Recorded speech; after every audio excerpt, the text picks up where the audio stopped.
Hi guys, Mila Tarot here. Welcome back po for your kapalaran sa pag-ibig para po ito sa mga fire signs, Aries, Leo, and Sagittarius. Maglalagay na lang po ako ng timestamp sa may description box para po mapuntahan ninyo ang inyong zodiac signs. Pero syempre, this is a general reading, kaya hindi po lahat ay makaka-relate. Okay, so we will start po with Aries. Ano kaya yung posibleng pagdaraanan ng mga Aries sa mga susunod na mga araw? Okay, we have here Ace of Cups, new beginning. And then nahulog po itong mga to. We have here the Five of Swords, the King of Coins, the Ten of Cups. Malaki yung chance na itong tao na ito is from your past. Okay? So, pwedeng magkakaroon kayo ng bagong panimula nitong tao na ito. Maaaring nagsinungaling sa'yo itong tao na to before. Dumating ka sa punto na napagod ka or nag-give up ka sa kanya. Or pwedeng layuan mo nga kasi nga sinungaling. Pwedeng may family na kayo nito, may anak na kayo nito. If ever man nawala, ibig sabihin, pwedeng, ayun nga, nagka-relationship kayo. Pero this time nga, manunumbalik siya sa'yo na handa na siya na mag-commit, sumeryoso, magkapamilya, buuin yung pamilya nyo. Parang ganon. Okay? Pero, medyo pinapakiramdaman mo dito. Okay? Ayaw mo agad na bumigay kasi naaalala mo pa kumbaga yung mga ginawa niya sa'yo na mga kasalanan. And then we have here the Nine of Coins, the Six of Swords, the Knight of Wands, the Strength card, and the Tower. Okay. So, ikaw, as I have said kanina, medyo hesitant ka. Parang dumidistansya ka pa rin sa kanya. Okay? Kasi, let's just say na nagsisimula ka na na maging okay or pwedeng okay ka na single, na-enjoy mo na yung self mo. Actually, hindi mo na nga siya masyadong inaasahan pa or hindi mo na siya iniisip pa. Tapos bigla siyang darating magpa-promise sa'yo ng mga magagandang pagbabago at talagang porsigido siya dito na suyuin ka at humingi sa'yo ng tawad sa kung ano man yung ginawa niya sa'yo before. Pero ikaw, talagang you're keeping your guards up here kasi sobrang nakatatak sa'yo kung ano yung ginawa niya sa'yo before. And then Queen of Swords, yeah, parang nagsusungit ka dito. Kaya medyo hesitant ka na makipagbalikan sa kanya. Pero, let's see. Especially if you are dealing with an air sign, Gemini, Libra, and Aquarius, I think talagang magiging porsigido siya sa kanyang panunuyo sa'yo. If ever man na meron kayong anak, pwedeng maging instrumental din itong anak mo, ninyo, para matauhan ang isa sa inyo or pwedeng ikaw makapag-desisyon ka na o sige na nga, bibigyan kita ng chance alang-ala para alang-alang sa anak natin. Parang ganyan. Okay? And then we have here the Queen of Wands and the Four of Cups. So, medyo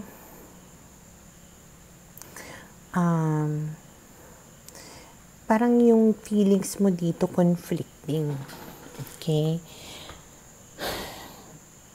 Parang confident ka sa self mo, sa anong gusto mo, yung decisions mo. Kumbaga, confident ka rin na kahit mawala siya or kahit na ano ba tawag dito? parang hindi maayos nga yung relationship ninyo, but still there is this part of you na medyo, what if, paano kaya kung talagang magbago siya? Tapos hindi ko siya binigyan ng chance. Sayang naman. Parang ganyan. Okay? So, we have here the 7 of coins.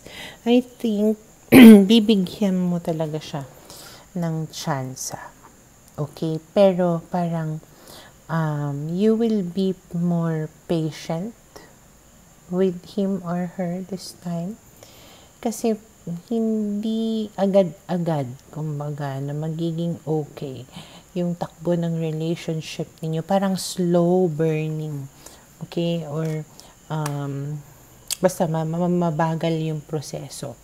Pero ang kagandahan nun, mabagal man yung process, meron itong magandang kahihinatnan. Okay? So, for now, ito yung nakikita ko na posibleng mangyari sa mga Aries.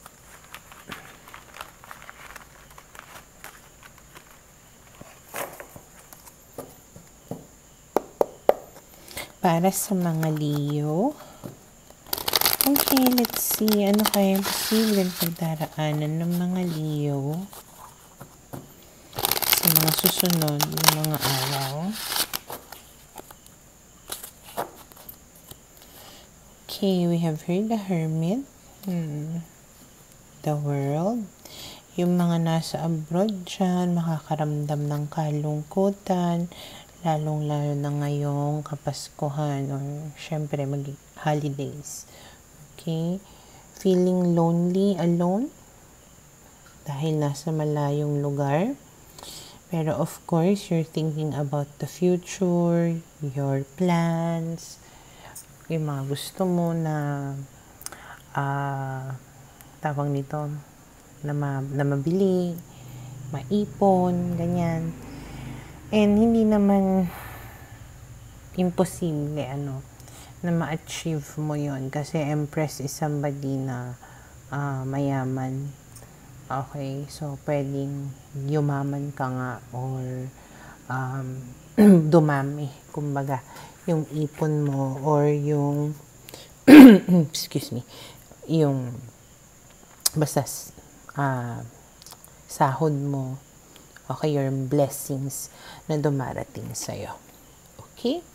So, parang yung concentration mo sa December is more on that aspect. Okay? And then we have here the Ace of Coins. And then we have here the Hierophant. Oh, the 7 of Wands. The 6 of Coins. 4 of Cups. So, may darating sa'yo na opportunity. A new relationship. Okay? Potentially, na pwedeng ito yung maging lifetime partner mo. Or parang magkaroon kayo ng commitment. Okay? Na talagang itong tao na to will be really persuasive or assertive. O tipong talagang pinaglalaban ka niya dito. Okay? And kaya nitong i-provide sa'yo yung pangangailangan mo. Kahit na sabihin natin yumayaman ka dito or tawag nito, na afford mo yung mga kailangan mo. Kaya kanyang sabayan. Okay? Pero ikaw, medyo parang pwedeng hindi mo bet at first, okay? Or basta hindi mo siya pagtutuunan ng pansin. It can be a fire sign also. Pero as I have said kanina, talagang magiging persistent siya.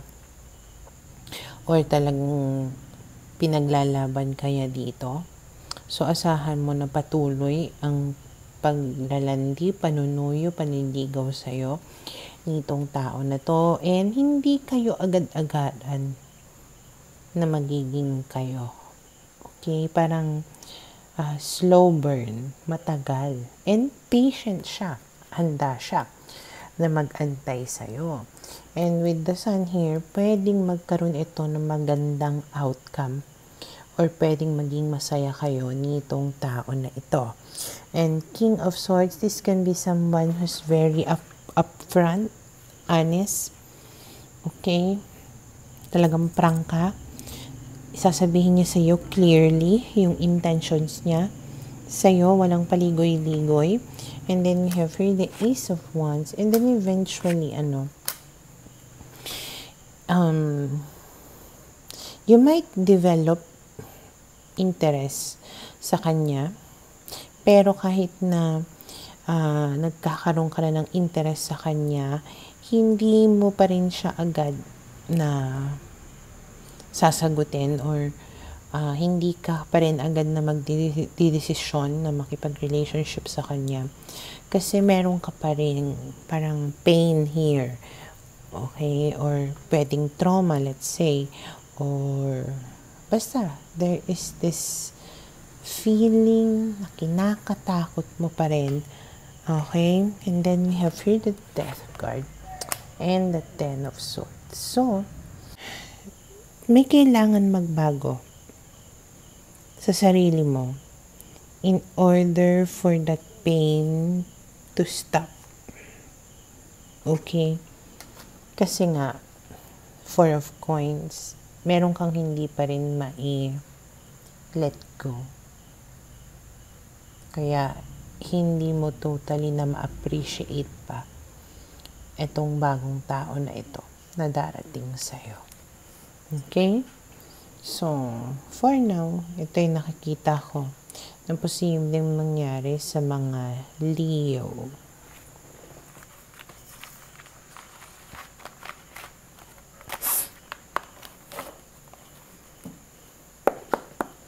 Para sa mga Sagittarius, okay, let's see. Ano kaya posibleng pagdaraanan ng mga Sagittarius sa mga susunod na mga araw?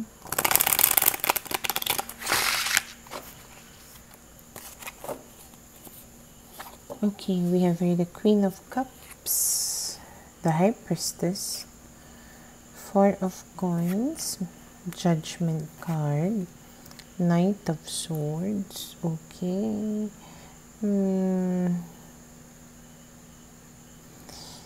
Pwedeng meron kang ma-realize about your person na mahal mo, na pwedeng you will be making a very, very wise decision.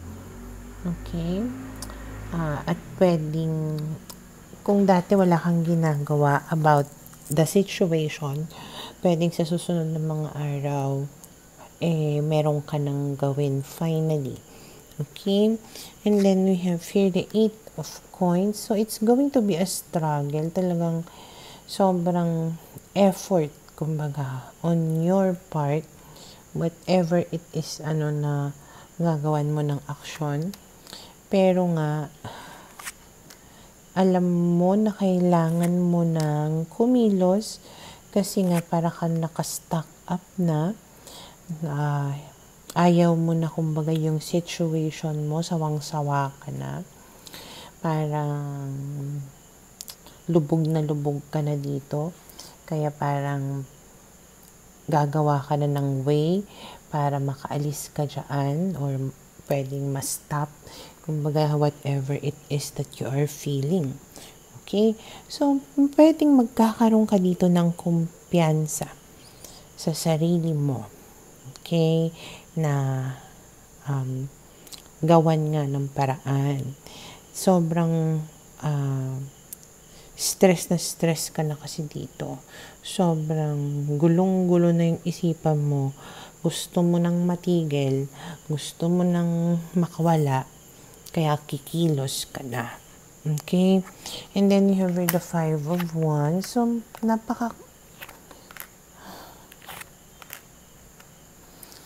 napakagulo kasi nung sitwasyon. Okay? And you know the right thing to do. You know what you want, what you deserve. Okay? And maybe hindi mo yon nakukuha sa current na person mo or relationship mo. Okay? Kaya parang internal struggle to Okay? You are staying kasi mahal mo siya. Pero deep down inside you, alam mo na hindi mo deserve to. Okay? Kaya, pwedeng sa mga susunod na mga araw, gagamitin mo yung utak mo, mas magiging wise ka or matatauhan ka. Okay? And then we have the Knight of Wands, the Queen of Swords, and the Fool. Ayun. Bigla kang nagkaroon dito ng ng will or ng parang nagiging aggressive ka dito na ayaw ko na, aalis na ako, puputulin ko na ang relationship ko or connection ko sa tao na ito. Gusto ko na maging malaya, yung wala akong problema, wala akong inaalala, at gusto ko ng bagong simula. Okay, and then we have the Ten of Cups, Four of Cups. So, kumbaga, parang open ka to the possibility of meeting a new person, having a new relationship with another person, parang ganun. And you don't want, kumbaga, na ma-miss yung opportunity na yon kasi pwedeng the more na nag-hold on ka sa current relationship mo, the more na pwedeng nawawala yung chance mo for a happy relationship or family. And then we have here the Lovers. So, ibig sabihin, meron paparating sa'yo na bagong lover. But of course, this new beginning can only happen kapag nagsimula ka na kumilos. Okay? So, for now, ito'y nakikita ko na posibleng mangyari sa mga Sagittarius.